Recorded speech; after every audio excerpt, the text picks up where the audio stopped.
Una sa lahat, ika-4 na sona ni Pangulong Bongbong Marcos may patama sa mga korap. Hiya naman kayo sa inyong kapwa Pilipino. Mahiya naman kayo, lalo sa mga anak natin na magmamana sa mga utang. Tila pinaringgan din ang makupad na serbisyo sa tubig. Palpak na serbisyo ng mga water district at kanilang mga joint venture partners. Pati ang anomalya sa mga laptop. Tiniyak natin na walang anomalya sa pagbili ng mga laptop na ito. Iniutos din ng Pangulo na siya sa ating maigi ang tungkol sa missing sabongeros. Himayin natin ang mga tinalakay sa SONA mamaya. Magandang gabi, Pilipinas. Sa Frontline tonight. Liderato ni Senate President Chis Escudero binakapan ng mayorya habang ang Senate Minority dumami ngayong 20th Congress. Supermajority sa Kamara, Congressman Martin Romualdez landslide ang pagkapanalo bilang House Speaker. Pero si Congressman Pulong Duterte nag-walk out. Impeachment trial kay VP Sara Duterte ayaw nang ituloy ng ilang senador habang ang ilang kongresista aapela sa Korte Suprema. 5 sa 10 pumugang inmate na corner sinakyan nilang bus sa Batangas.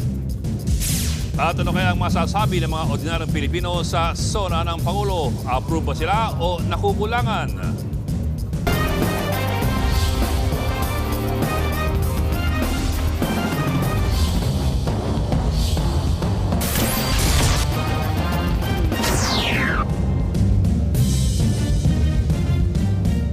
Mga problemang malapit sa sikmura ang tinalakay ni Pangulong Bongbong Marcos sa kanyang ika-4 na State of the Nation Address. Nagbabala siyang hahabulin ng mga nasa likod ng problema sa mga pangunahing serbisyo gaya ng tubig at kuryente. Nasa frontline ng balitang yan si Maricel Halili. Tumagal ng mahigit 1 oras ang talumpati ni Pangulong Bongbong Marcos para sa kanyang ika-4 na State of the Nation Address. Kabilang sa mga di pinalampas ng Pangulo na sitahin ay ang palpak na serbisyo sa tubig, bagay na pinaiimbestigahan na niya. Nakita ko na ang report. Kaya't ginagawa ng luwa ngayon ang mga mabisang hakbang laban sa palpak na serbisyo ng mga water district at kanilang mga joint venture partners.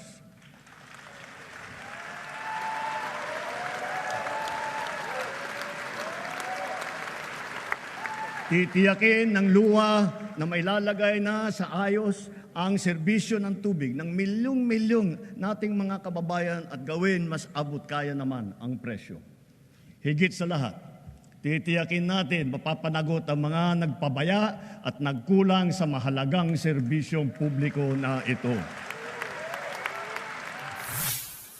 Alam din daw ng Pangulo ang problema sa kuryente sa ilang bahagi ng bansa, partikular sa Siquijor. Dapat nilang ayusin ang pamamahala ng mga kumpanya ng kuryente at ipag-utos ang pag-refund kung kinakailangan. Hindi naman nakalimutan ng gobyerno ang mga guro dahil simula sa taong ito, maibibigay na ang bayad sa teaching overload at overtime. Tinututukan din daw ng kanyang administrasyon ang mental health ng mga estudyante, kaya hiling niya ang tulong ng Kongreso para sa pondo rito. Sabay pasaring tungkol sa biniling laptop para sa Department of Education. Ang mga laptop na laan para sa bawat guro sa public school.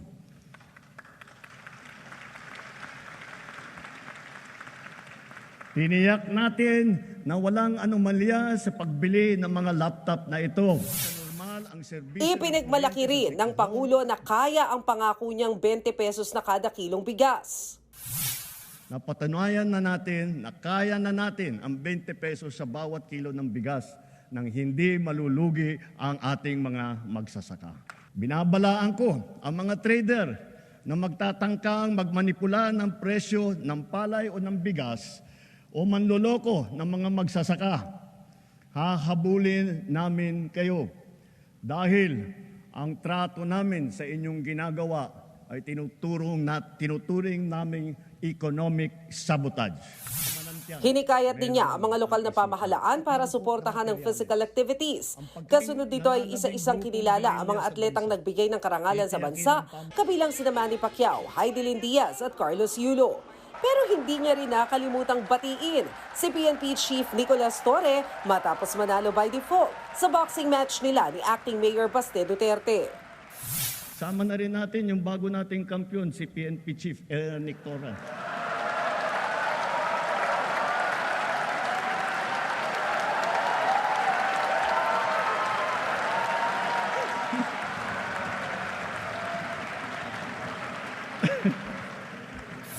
The joint session is adjourned. Nagbabalita mula sa Frontline, Maricel Halili, News 5. Mahiya kayo. Yan ang banat ni Pangulong Bongbong Marcos sa mga korap na tumatanggap ng kickback sa mga palpak na proyekto ng pamahalaan. Babala pa ng Pangulo, makakasuhan ang mapapatunayang sangkot sa katiwalian. Nasa frontline ng balitang yan si Gerard de la Peña. Sa mga nakikipagsabwatan upang kunin ang pondo ng bayan, mahiya naman kayo sa inyong kapwa Pilipino.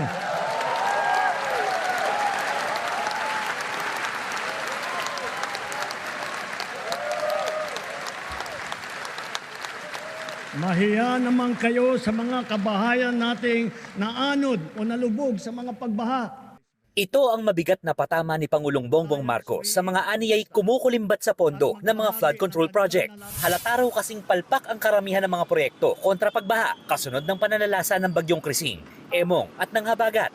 Ilan lang ito sa mga sinita ng Pangulo sa kanyang ika-4 na State of the Nation Address. Huwag na po tayo magkunwari. Alam naman ng buong madla na nagkakaraket sa mga proyekto.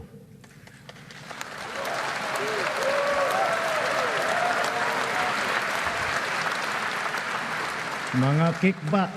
Mahiya naman kayo, lalo sa mga anak natin na magmamana sa mga utang. Dahil dyan, ipinag-utos si PBBM sa Department of Public Works and Highways na balikan ang mga pumalpak na proyekto. Pinasusumitin ng Pangulo ang ahensya ng mga listahan ng flood control projects nitong nagdaang 3 taon. Sabi kasi ng Pangulo, wala raw dapat puwang ang korupsyon sa mga proyekto ng pamahalaan. Sa mga susunod na buwan, makakasuhan ang lahat ng mga lalabas na may sala mula sa investigasyon, pati na ang mga kasabwat na kontratista sa buong bansa. Handa naman daw dito ang DPWH. We're taking it very seriously because I think it's we need to be very transparent at this time, and actually lahat ng projects na dapat nating gagawin as the President is instructed, dapat naman talagang makikita na may impact at talagang tama ang pagkadisenyo. Sa kabila nito, sinabi naman ng MMDA na gumagana naman daw ang kanilang 71 pumping stations tuwing bumabaha.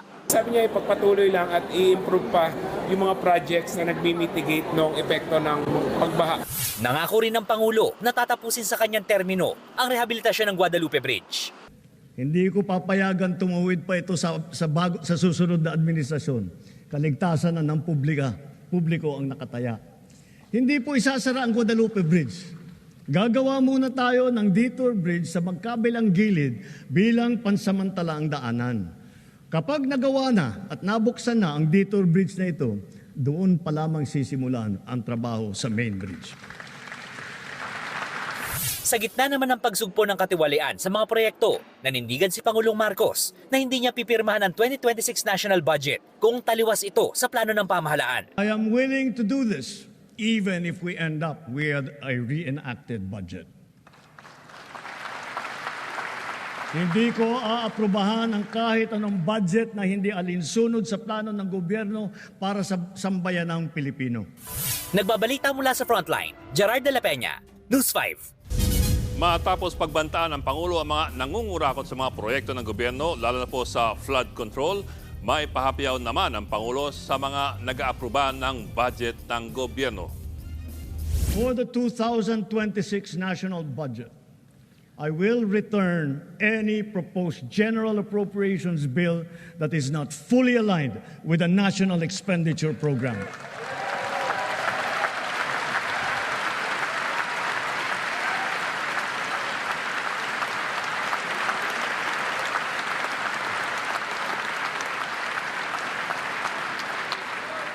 And further, I am willing to do this even if we end up with a reenacted budget.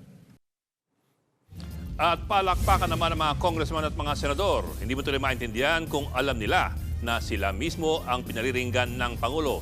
dahil ang Kongreso ang siyang nag-aaproba po ng General Appropriations Act o yung budget. At kung babalikan mo ang mga nangyari sa budget ng 2025, malaking kontrobersya po ang nangyari na pinagpiesta ng mga kritiko ng gobyerno. Ano po yun? Yun po yung mga congressional insertions na nasa daan-daang bilyong piso. At marami sa kanila questionable at may kinalaman din sa flood control. Balikan po natin yung mga nangyari. December 11, 2024, inaprubahan ng Bicameral Conference Committee ang pinal na bersyon ng 2025 budget para po pirmahan ng Pangulo.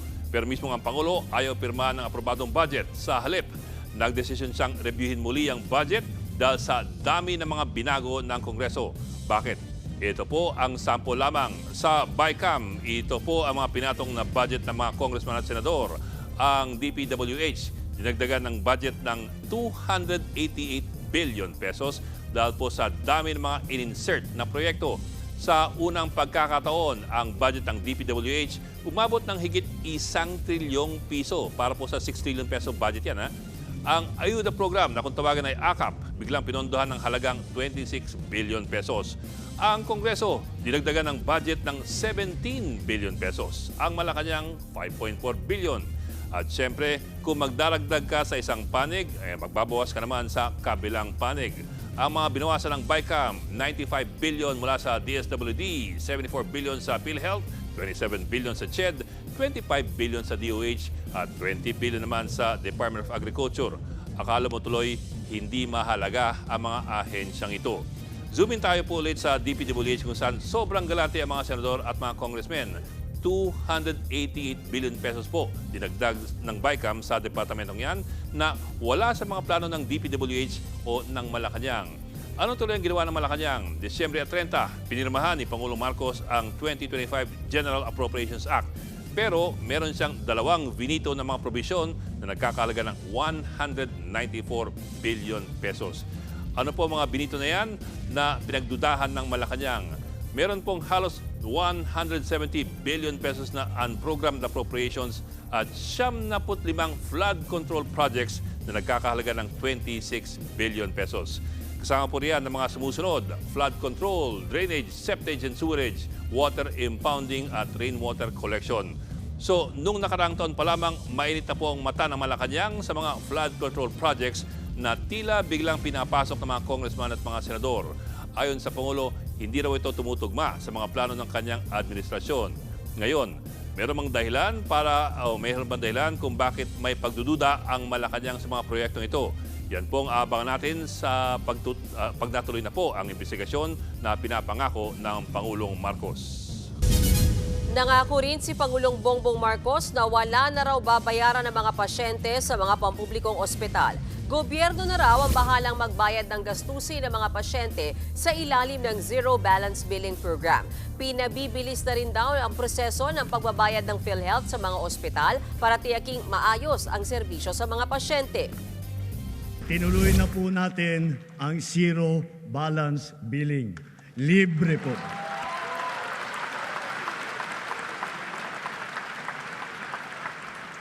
Ibig sabihin, ang serbisyo sa basic accommodation sa ating mga DOH na ospital, wala nang babayaran ang pasyente dahil bayad na ang bill ninyo.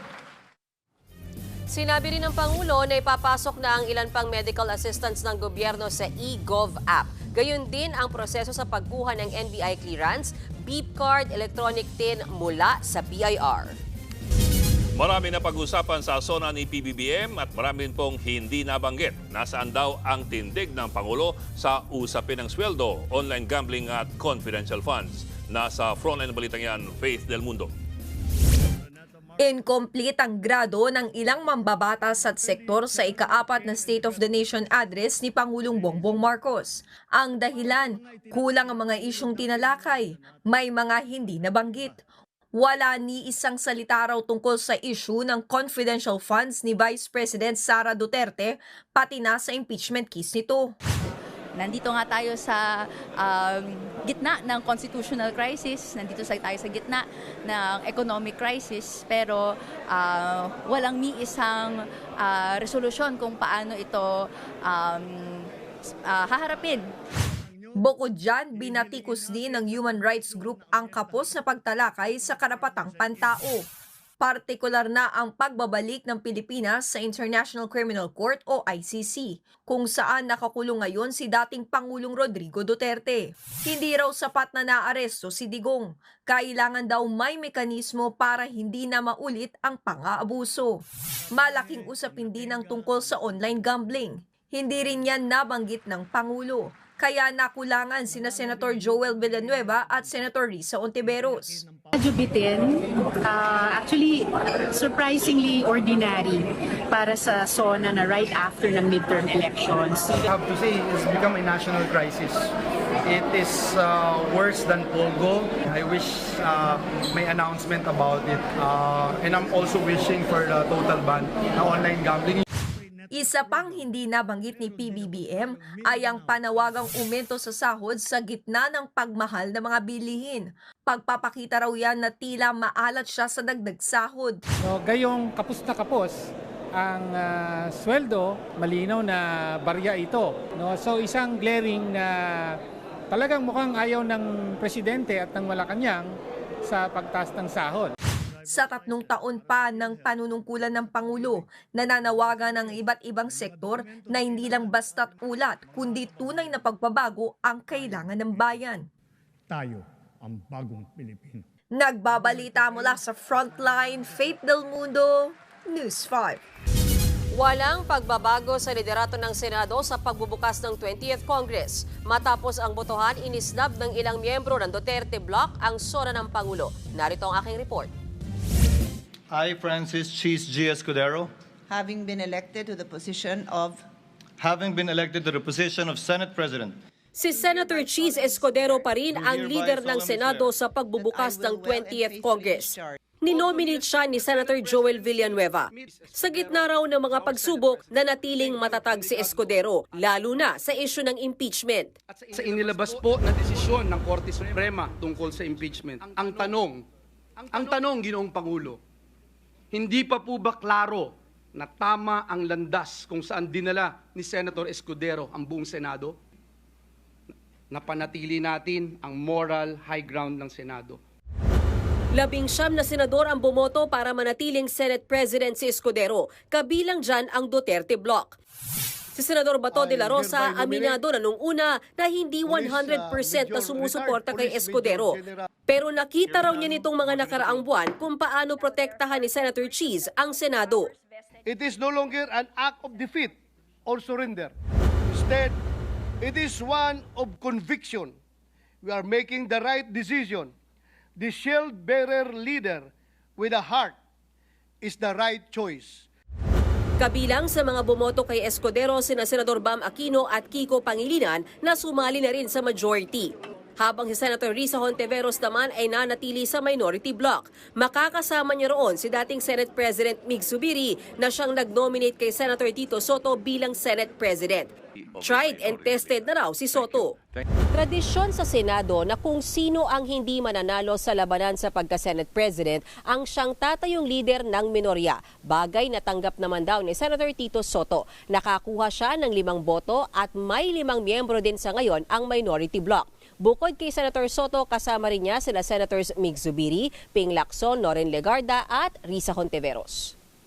I am always honored by any position entrusted to me by my esteemed colleagues. So I pledge to perform the duties and responsibilities of being the minority leader. Nanatili naman Senator Jinggoy Estrada bilang Senate President pro tempore at si Senator Joel Villanueva nahalal bilang Senate Majority Leader. Sa talumpati ni Escudero, nanawagan siya sa mga kasamahan sa Senado. Hiling at panawagan ko po sa aking mga kapwa senador. Magtrabaho po tayo sa kabila ng ingay ng politika. Bukas 1:00 ng hapon magkakaroon ng caucus para pag-usapan ang mga priority bills na isusulong ngayong 20th Congress. Mananatiling House Speaker si Congressman Martin Romualdez pero bagong putuhan, nag-walkout si Congressman Paulo Duterte. Nasa frontline na balitang yan, Myron Enriquez. Nagbotohan ang mga kongresista para sa liderato ng Kamara sa 20th Congress. Walang lumaban, kaya si Leyte 1st District Representative Martin Romualdez pa rin ang mananatiling House Speaker sa botong 269. Si Quezon Representative J.J. Suarez ang nag-nominate sa kanya na sinigundahan ni Presidential son at Ilocos Norte Representative Sandro Marcos.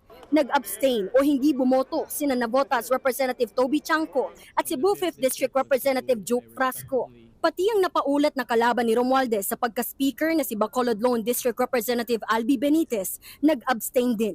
Ayon kay Benitez, hindi niya binoto si Romualdez dahil naniniwala siyang ang kailangan ng Kamara ay isang leader na susuportahan si Pangulong Bongbong Marcos at hindi hihilahin pababa ang Pangulo. Sa kabila niyan, matapang ang naging mensahe ni Romualdez sa kanyang speech matapos manumpa. Nagpasaring siya sa Korte Suprema kaugnay ng pagdedeklara sa Articles of Impeachment laban kay Vice President Sara Duterte na unconstitutional o labag sa batas.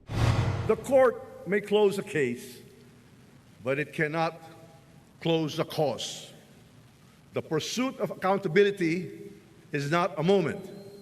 It is our mandate. And as your Speaker, I will be here, not just to preside, but to protect.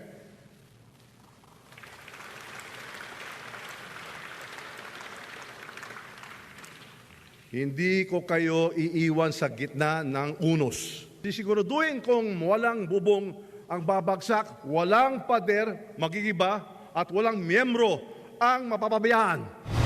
Kung si Romualdez hindi mangiiwan, bigla namang umalis ng batasang pambansa si Davao City Representative Paulo Duterte. Nag-walkout siya pagkatapos ng roll call kasama ang mga kapwa mambabatas mula Davao. Ayon kay Pulong, hindi siya bumoto para sa speaker at hindi rin siya sasali sa minority bloc.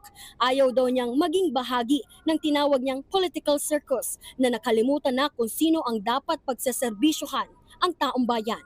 Samantala, inihalal bilang Senior Deputy Speaker si Quezon Representative J.J. Suarez. May 7 ding napili na Deputy Speakers. Nakuha naman ni Ilocos Norte Representative Sandro Marcos ang pagiging House Majority Leader. Siya ang pinakabatang kongresista sa posisyon. Habang sa pagka-House Minority Leader, napili si Representative Marcelino Libanan.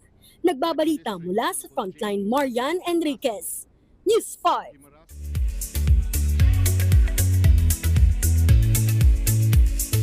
Showbiz tonight na tayo. Pinusuan ang pagkanta ng Lupang Hinirang ng first Pinoy champion ng The Voice USA na si Sofronio Vasquez sa sona ni Pangulong Bongbong Marcos. Present din ang ilang fashion icons like Heart Evangelista at Pia Wurtzbach. Nasa frontline na balitang yan si MJ Marfori.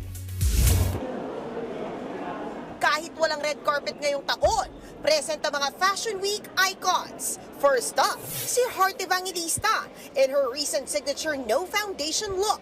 Suot ni Heart ang white Filipiniana terno with folded details na dinisenyo ni Michael Leyva. In classic barong Tagalog naman ang kanyang mister na si Senate President Cheese Escudero. Present din ang mga anak ng senador wearing simple, traditional Filipino outfits. Next up ay si OWA Ambassador Pia Wurtzbach. Simpleng maganda ang beauty queen in her modern white terno and sheer skirt, paired with simple jewelry and white clutch. Walang megastar sighting this year dahil hindi nag-attend si megastar Sharon Cuneta. Biro naman ang mister na si Senator Kiko. May mga gawaing bahay. Na-appreciate naman daw ng mga senador ang no red carpet sona ngayong taon. Aming ligaya na pag may mga api ang mamatay ng dahil sa'yo. Nakakaparindig balahibo naman ang a cappella singing ng pambansang awit ng First Filipino The Voice USA champion na si Sofronio Vasquez. Litaw na litaw ang kanyang pagka-Pilipino, suot ang classic white barong. Nagbabalita mula sa Frontline, MJ Marfori, News 5. Throwback on stage naman ang eksena sa Las Vegas leg ng Cowboy Carter Concert Tour ni Beyonce. Nag-reunion kasi roon ang Destiny's Child. Walang kupas pa rin sina Beyonce, Kelly Rowland at Michelle Williams nang i-perform nila ang ilang iconic hits. gaya ng Lose My Breath at Bootylicious. Instant trending din yan online. 90s nang mabuo ang Destiny's Child. Kabilang sa hits nila ang Survivor, Say My Name at Dangerously in Love. Nagsisimula pa lang ang ating chikahan, kaya dyan lang kayo mga kapatid. Susunod, mga aralista, nagsunog ng effigy ni Pangulong Marcos at VP Sara. House Speaker Martin Romualdez nagpasaring sa Korte Suprema kaugnay ng desisyon sa impeachment complaint kay VP Sara. 5 preso pumuga sa Batangas at na-corner sa bus. At Les Miserables ang magkakaroon ulit ng Manila Run. Magbabalik pa ang Frontline Tonight.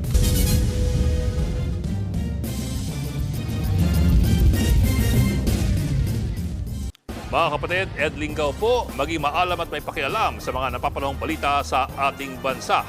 Para sa mas malilimang pagtalakay at paghimay sa mga issue at headlines, mag-follow at mag-subscribe sa social media pages ng News 5.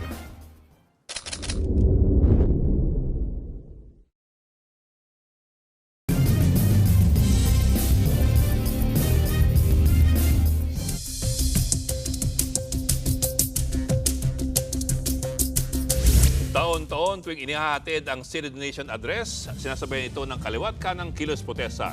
May kanya-kanyang programa ang mga militanteng grupo at maging ang mga taga-suporta ng administrasyon. Nasa frontline na balitang yan, Mon Gualvez.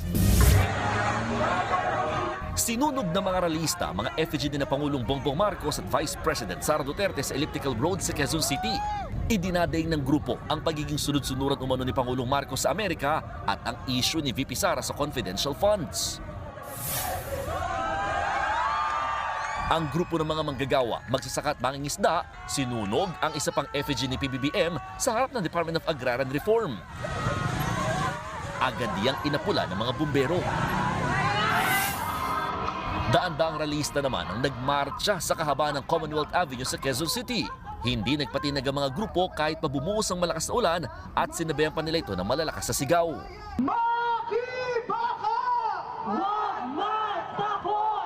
Pero pagdating sa tapat ng St. Peter's Parish, hinarang na sila ng mga pulis. Ang pinakamalaking effigy na mukha ni PBBM na dinala sa Commonwealth, imbis na sunugin, pinagsasapak, pinagtatadyakan at sinira na lang ng mga ralista. Nagpasya rin silang hindi makinig umanod sa sona ng Pangulo. Sa halip, mas tumutok sila sa mga demonstrasyong ginawa. May nasugatan lang na isang militante matapos matusok ang paa ng barbecue stick sa kalsada. Mabilis din naman itong tinugunan ng mga rescue personnel.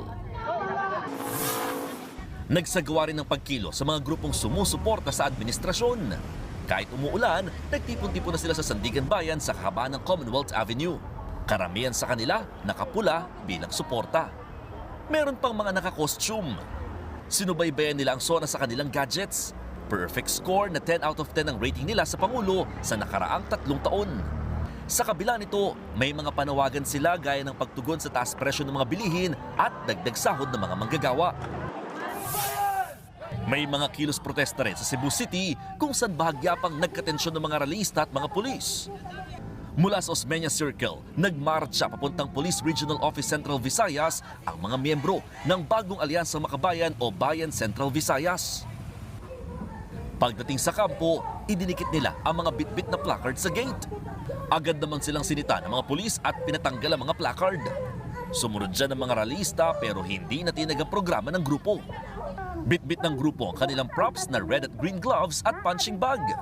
Simbolo ng kulay ng unit team na binansagan nila ng Team Kasamaan at Team Kadiliman. Sa Davao City, nag-ingay at nagsagawa ng rally kontra SONA ang iba't ibang progresibong grupo sa Freedom Park. Hindi raw nabigyang pansin ng administrasyon ng pagtugon sa ilang problema gaya ng kakapusan sa sahod, trabaho at karapatan. Ang ibang Davaoenyo naman gustong pauwiin sa Pilipinas si dating Pangulong Rodrigo Duterte na nakakulong ngayon sa The Hague. Nagbabalita mula sa Frontline, Mon Gualvez, News 5. May pasaring si House Speaker Martin Romualdez sa Korte Suprema kasunod ng desisyon nitong nagsasabing labag sa saligang batas ang pag-impeach kay Vice President Sara Duterte. May ilang senador namang ayaw nang ituloy ang impeachment trial. Narito ang aking report. Sa desisyon ng Korte Suprema ay dineklarang unconstitutional ang articles of impeachment na isinumite ng Kamara sa Senado laban kay Vice President Sara Duterte. Sabi naman ng ilang senador, no choice sila kundi sumunod sa SC. As a lawyer and as an officer of the court, we do not have a choice. That is my position. The decision is clear. All we have to do is implement it. Meaning? Longer. I'll give you a longer interview about it. Pero kung magkakaroon pa ba ng impeachment trial, yan daw ay kailangan pagdesisyonan ng mga senador. Bukas 1:00 ng hapon nakatakdang magkaroon ng caucus o closed-door meeting ang mga senador para pag-usapan ang mga priority bills na isusulong sa 20th Congress. Pero pwede na rin daw hapyawan dyan kung ano ang magiging aksyon ng Senado kaugnay sa SC decision. Posible na rin daw mapag-usapan dyan kung kailangan pa bang mag-convene ng impeachment court at kailan mangyayari yan. Para kay Senate President Pro Tempore Jinggoy Estrada, delikado kung ipipilit pa ang impeachment trial. There should not be a trial anymore because the Supreme Court had already spoken. And if we proceed with the trial, we are flirting with the constitutional crisis. Ang kaalyado naman ni VP Sara na si Senator Amy Marcos, sinabing mas maigi na magtrabaho na lang kesa atupagin ng impeachment. Mensahe niya sa bise, well, kinongratulate ko lang siya pero sangkatutak ang nagkakongratulate. Napakaliwanag, galangin natin ang Korte Suprema at isang tabi ang politika. Total politika naman talaga ang impeachment. Kahit nasa minority bloc, naniniwala rin si Senator Mig Zubiri na dapat sundin ang desisyon ng SC. Hindi na dapat matuloy yan. We're no different than the monkeys in the forest who do not listen to rule of law. Si Senator Risa Hontiveros naman, iba ang paniniwala. So, hanggat hindi final, ang understanding ko ay ongoing yung trial. Kaya nagsusumikap lahat. Magkaroon ng kalinawan. Pati ang ilang mambabata sa Kamara kinwestiyon ng SC decision. Ayon kay Akbayan Representative Chel Jokno, dapat itong muling tignan ng Korte Suprema. Ang nakalagay sa ating saligang batas ay once the impeachment court has convened, it has the sole power to try and decide impeachment cases. This is something that is unprecedented. Si House Speaker Martin Romualdez, matapang ang mensahe para sa Korte Suprema. The court may close a case, but it cannot close a cause. The pursuit of accountability is not a moment. It is our mandate. When institutions falter, the House of the people always stands firm. The Supreme Court came out with a decision, as the House said, as the House spokesperson said. I think there are plans to file an MR. But I think at this point in time, we must respect the decision and see where the cards may fall in the next few weeks. Maghahain daw ang Kamara ng motion for reconsideration sa naging desisyon ng SC.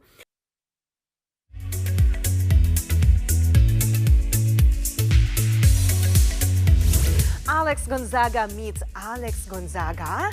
Nagkita na sina Alex G at ang babaeng sinasabing kamukha raw niya. Nagbonding ang dalawa at gumawa pa ng mga video. Siyempre, the usual Alex na makulit ang nakita. Sinubukan din niyang maging call center agent for a day para maranasan ang trabaho ng kanyang kamukha. Muling mapapanood na sa bansa ang internationally acclaimed musical na Les Miserables. Ayon sa production company nito, may bagong design at staging ang Les Mis. At may 110 crew featuring ang international na all-star cast. May kasama ring live orchestra. Bahagi ito ng World Tour at 40th anniversary ng original production ng musical. Mapapanood ang Les Miserables sa The Theater at Soler sa Parañaque sa January 2026. Last 2016 nang huling mapanood ang musical sa bansa. Susunod, 5 preso sa Batangas sa sumakay ng pampasaherong bus para tumakas, arestado. Sona ni PBBM, apruba sa mga ordinaryong Pilipino. PNP Chief General Nicolas Torre III tinawag na bully si Acting Davao City Mayor Baste Duterte na hindi sumipot sa kanilang boxing match. At SB19, Cup of Joe at Ben and Ben joined forces sa Aurora Music Festival sa Cebu. Tutok lang mga kapatid dito sa Frontline Tonight.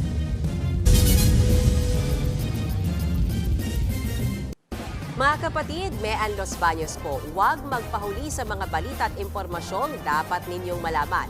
Para sa mas malawak na balitaan at diskusyon, mag-follow at mag-subscribe na sa social media pages ng News 5.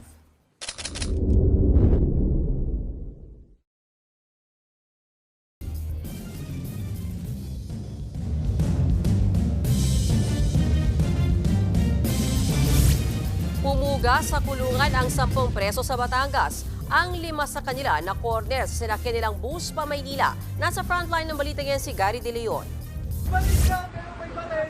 Naharang ng mga pulis ang pampaserong bus na yan sa Star Tollway sa Batangas. Sakay nito ang 5 PDL na nakatakas sa provincial jail sa barangay Malainin sa Ibaan. Ilang beses nakiusap ang mga pulis sa 5 preso para sumuko na at bumaba ng bus. Sige, ipaparating natin kay Governor yung hinahin nyo, ha? Basta lang, kalma lang tayo, kalma, ha? Pumayag ang mga preso na isuko ang baril na inagaw nila sa jail guard. Pero nanatili sila sa bus kasama ang mga pasahero na takot na takot. Nagkaroon daw ng tensyon sa negosasyon matapos hindi pumayag ang mga PDL na sumuko dahil natatakot daw silang ibalik sa kulungan at maaari raw kasi silang mamatay. Matapos ang negosasyon, bumaba ng bus ang 5 PDL at sumuko. Ayon sa PNP, kasama ang 5 PDL sa 10 preso na nakatakas kaninang alas 10 ng umaga. Inagaw nila ang baril ng isang jail guard at nanutok ng balisong. Sumakay ng bus patungong Maynila ang 5 PDL habang nananatili sa Batangas ang iba. Habang nasa biyahe, nakausap ng mga pulis ang driver ng bus. Yung atin pong driver ay may naitimbre na sa kanya na sakay sa kanya yung mga 5 tumakas na PDL natin. And nung makita niya na yung mga mobile ng ating tropa, doon na siya nagkalakas siguro ng loob na tumigil at in-instruct namin na patayin yung makina. Tumakbo siya dala yung susi para hindi na makaalis yung bus. Wala naman nasaktang pasahero pero kinuha raw ng mga PDL ang pera ng mga pasahero na gagamitin nila sana sa pagtakas. Kwento ng mga PDL, bukod sa pahirap nilang mayor sa selda, iniinda rin nila ang kawalan ng tubig at baradong banyo sa kulungan. Kaya sana po ay matulungan niyo po kami na huwag na kami maibalik doon sa ibang kulungan lang po. Baka patayin nyo kami, biglaan lang po. Dahil po pagka lumipas po ngayong gabi to, baka mabubugo kami o mapatayo kami doon. Wala ko ng mga pumalik na nanunungkulan. Sasampa ng bagong kaso ang 5 PDL.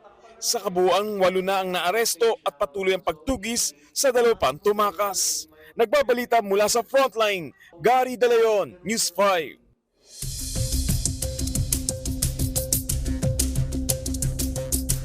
Isa rin sa tinalakay ni Pangulong Bongbong Marcos sa kanyang ika-4 na sona ang pagkawala ng mga sabungero. Ang pangako niya, wala nagutin ng mga nasa likod ng karumal-dumal na krimen, civilian man o opisyal ng pamahalaan. Sinabi rin ni PBBM na nagtutulungan ng gobyerno para lutasin ang kaso.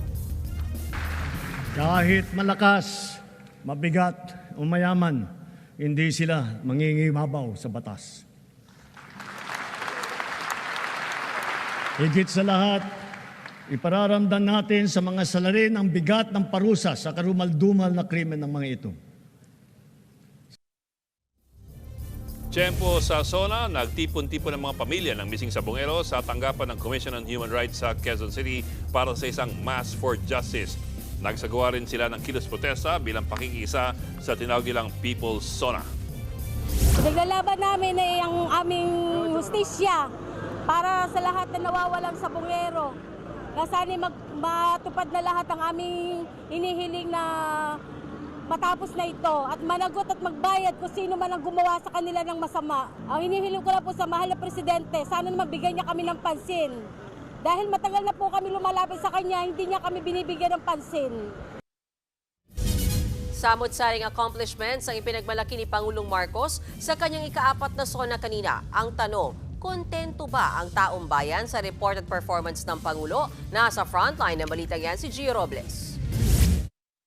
Nakaupo sa ibabaw ng lamesa habang nakataas ang paa, matyagang pinanood ni Tatay Vicente ang ika-4 na State of the Nation Address ni Pangulong Bongbong Marcos sa kabilaya ng abot tuhod na baha sa kanilang bahay sa Barangay Tanyong sa Malabon. Sinasalamin ni Tatay Vicente ang lagay ng mas nakararaming Pilipino, ang isa pang mukha ng estado ng bansa. Pero ano nga ba ang masasabi ni Juan de la Cruz sa talumpati ng Pangulo? Ang barberong si Rolly, perfect 10 ang score na binigay kay PBBM. Anya, hindi raw yan kwentong barbero dahil halos wala raw talaga siyang gastos sa pagpapaaral ng mga anak. Yung scholar nagagamit ng anak ko yan, tatlo yung college ko. Isa sa mga nabanggit ni PBBM ang 20 pesos na kada kilong bigas na ibebenta na sa mga kadiwa store sa buong bansa. Ikinatuwaya ng mananahing si Evelyn na may 5 anak sa Samar pero dito na sa Mandaluyong nakahanap ng trabaho. Yan talaga ang araw-araw na kinakailangan ng mga tao, yung bigas talaga. Lalo na ngayon, naghihirap ang mga tao, may bagyo. Pero may mga pinili ring wag nang manood ng SONA, gaya ng tricycle driver na si Buena. Importante po yung kumayod. Pamilya po muna kasi kung manonood ako, masasayang yung oras, yung araw. Wala pong kakainin ng pamilya ko. Dismayado naman ang tinderong si Renante. Hindi kasi masyadong nabigyan ng pansin ang issue sa West Philippine Sea. May na isang presidente. Gusto ko madagdagan yung mga barko natin panglaban sa China. Saka mga aeroplano. Para makalaban tayo, kawawa naman tayo. Bagsak na grado naman ang ibinigay ng ilan sa Pangulo na diskumpiyado raw sa naging performance nito. Wala pa naman ako nakikitang improvement eh. Malayong-malayo sa tatay niya. Yung kasi tatay niya may kamay na baka dyan. Medyo malambot ng konti. Ayon sa political analyst na si Ronald Llamas, kulang sa detalye at konkretong plano para sa mga mahahalagang sektor ng lipunan ang naging SONA ng Pangulo. Ngayon kasi maaalala mo yung SONA, 2 bagay lang eh. Una, si General Torre na tinawag niyang kampyon, no? At ikalawa, yung mga flood control. May pagdududa rin si Llamas kung paano pananagutin ni PBBM ang mga tiwaling opisyal ng gobyerno. Yung mga involved dito sa corruption, sa libo-libong flood control at nagkaroon ng standing ovation. Pero parang kasama sa mga nag-standing ovation yung involved dito eh. Baka medyo skeptical yung mga tao dahil hindi mo nga nadurog eh. Yung mga kartel na pinumisa mong dudurugin. Sa dulo ng bawat SONA, hindi tanong kung anong sinabi ng Pangulo, kundi kung may nabago ba sa buhay nyo. Dahil ang tunay na estado ng bansa, hindi nasusulat sa papel, kundi nararamdaman ng bawat ordinaryong Pilipino. Nagbabalita mula sa Frontline, Gio Robles, News 5. Hindi ako magpapabuli. Yan po ang buwelta ni PNP Chief Nicolas Torre III matapos siyang awaying o tawaging unggoy ni Acting Mayor Baste Duterte. Giti Torre, tapos na ang pa-showdown lalo't hindi naman sumipot si Baste sa kanilang boxing match. Dagdag pa ng general, wala siyang inuurungan pero hindi na ulit siya papatol pa sa hamon ni Baste. I've been bullied personally so many times by that guy. Okay? Nung nasa Cebu, nung regional director ako ng Davao, sabi sasampalin ako. Wala namang totoo sa kanya mga sinasabi. Puro na lang, hanggang dyan na lang siguro siya. Again, iwanan natin siya. Pabayaan na lang natin siya sa sarili niyang mundo. No showman si Baste sa boxing match. Umabot pa rin sa 16 million pesos ang cash donations plus 5 million pesos worth ng goods. Kahit nauna siyang nagaya ng suntukan at nagkamon pa ng drug test, umatras si Baste at lumipad pa Singapore. Pero sa latest niyang podcast episode, kumambyo ang acting mayor ng Davao City. Hindi naman kita hinamon. Sinabi ko talaga, pag nagsuntukan tayo, mabubugbog kita. Hindi kita hinamon. Abangan!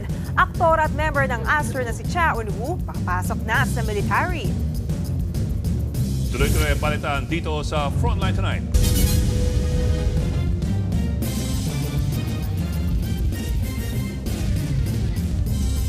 Mga kapatid, Johnny Alipon po, maging updated sa latest entertainment at lifestyle. Huwag magpahuli, mag-follow at mag-subscribe na sa social media pages ng News 5.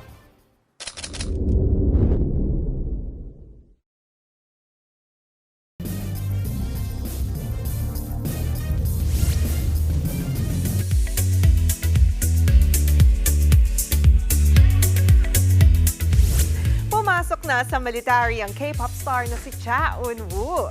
Bago yan, nag-post pa siya sa Instagram ng kanyang buzz cut hairstyle. May groovy rin siya with Astro members. Sa 2027 pa siya inaasahang madi-discharge. Maraming Tuloy ang nag-post na hihintayin nila ang kanyang pagbabalik. Bukod sa pagiging Astro member, nakilala rin si Cha Eun-woo sa mga K-drama na True Beauty, Gangnam Beauty at A Good Day to Be a Dog. Cebu, ready na ba kayo sa Aurora Music Festival? Pangmalakasan ng OPM lineup. Mapapanood ng live ang performances ni Tibok singer Earl Agustin at Dilaw singer-songwriter Maki. Nariyan din sina Rico Blanco, Ben and Ben, Cup of Joe at ang P-Pop Kings na SB19. Magkantahan at magsayawan sa ilalim ng makukulay na hot air balloons. Gaganapin yan sa November 22 sa CDM Events Ground sa City de Mare. At yan ang latest and hottest sa Frontline Showbiz tonight. Ako po si Jenny Alipon. Happy Monday, mga kapatid. On a lighter note, no, Bo? Kaya naman pala nung iba hindi lahat simple. Pero dahil walang red carpet, simple yung outfit ng iba. Tapos nakapag-rampa na walang red carpet. Kaya naman pala eh. Bakit every year parang lagi nga namang may awards night pag Sona? Oo nga naman. Oo. Tsaka parang yun yung nagiging highlight ng day. Kaya palang simple lang eh. Pero meron pa rin mga Buti sana kagaya niya si Johnny. Pwede ko naman pa yun. Oo. Anong kagaya ko, sir? Pag naglakad-lakad ka dyan, no? Di ba? Bongga kang wala silang. Hindi nila alam yun, sir. Hindi ko kaya yun. Paubos na itong topic na to, papunta tayo sa kay Cha Eun-woo, ha? Oo. See you sa 2027. Ayaw na talaga. Ayaw, hindi kaya. Namiss ko ito yung BTS. Pagpapakulit, siguro dito pag-iwan sa mga headlines. Balitan at diskusyon para sa paghubog ng matalinong opinyon. Kami yung kasangga sa pagbabalita. Ako po si Mean Losbaños. Ako naman po si Adling Gao. Magandang gabi.